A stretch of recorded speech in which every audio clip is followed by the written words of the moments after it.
امریکہ نے آبنائے ہرمز میں قبرص کے پرچم بردار تجارتی جہاز پر حملے کو جواز بنا کر ایران پر تیسری بار حملہ کر دیا ہے۔ امریکی حملوں کے بعد ایران میں کم از کم 13 شہر دھماکوں سے گونج اٹھے۔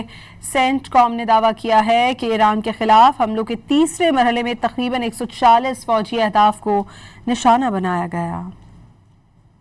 امریکہ نے آبنائے ہرمز میں قبرص کے پرچم بردار تجارتی جہاز پر حملے کو جواز بنا کر ایک ہفتے کے دوران ایران پر تیسرا حملہ کر دیا۔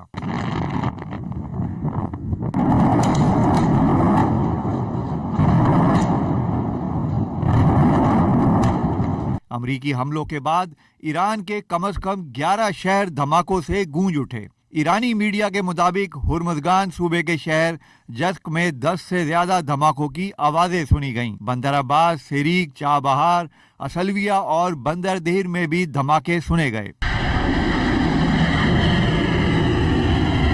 شہر کے گورنر محمد مظفری نے بتایا کہ گزشتہ رات امریکی حملوں میں شہر کے 4 مقامات کو نشانہ بنایا گیا۔ ان حملوں میں 10 میزائل شہر کے 3 علاقوں اور بو شہر کے نوائی علاقے پر گرے۔ اب تک ان حملوں میں کسی جانی نقصان کی اطلاع نہیں ملی۔ ادھر صوبہ اورستان کی انتظامیہ نے بھی ویسیان میں ایک میزائل گرنے کی اطلاع دی۔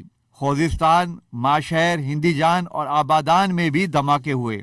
ماہ شہر میں ایرانی فضائی دفاعی نظام کو فعال کر دیا گیا۔ امریکی سینٹرل کمانڈ ایران کے خلاف حملوں کے تیسرے مرحلے میں تقریباً 140 فوجی اہداف کو نشانہ بنانے کا دعویٰ کر چکی ہے۔ سینٹ کام نے کہا کہ نئے حملوں کا مقصد آبنائے ہرمز میں ایک اور تجارتی جہاز پر حملے کے بعد ایرانی افواج کو جواب دہ ٹھہرانا تھا۔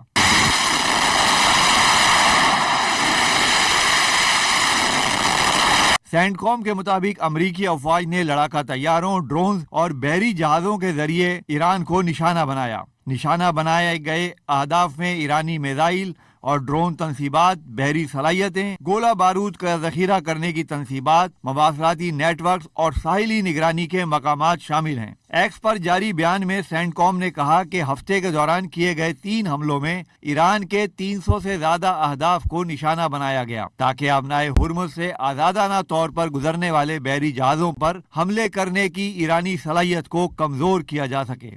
امریکی وزیر جنگ پیٹ ہیگسیت نے خبردار کیا ہے کہ ایران نے ایک غلط انتخاب کیا اور اب وہ اس کا خمیازہ بھگت رہے ہیں۔